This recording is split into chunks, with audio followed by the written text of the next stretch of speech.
توشہ case میں آپ کو بتائیں کہ بشرا بی بی اور بانی پی ٹی آئی کی سزا معطلی پر chairman P T I barrister Gohar کا کہنا ہے کہ چیف جسٹس کو چاہیے تھا کہ پوری فیصلہ معطل کریں۔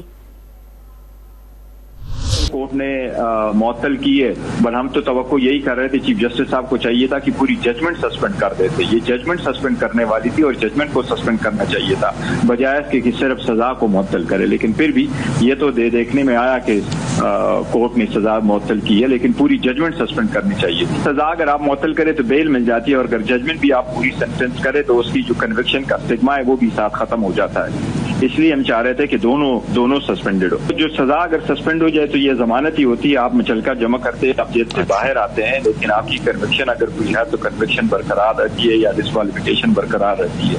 تو ہماری تو استدعا یہی تھی کہ پوری ججمنٹ سسپینڈ ہو۔ ابھی آرڈر آئے گا، پھر پڑھیں گے کہ کیا صرف سزا سسپینڈ ہوئی ہے یا اس کے ساتھ ساتھ ججمنٹ بھی سسپینڈ ہوئی ہے۔ اگر ججمنٹ سسپینڈ ہو جاتی تو سب کچھ ختم ہو جاتا ہے۔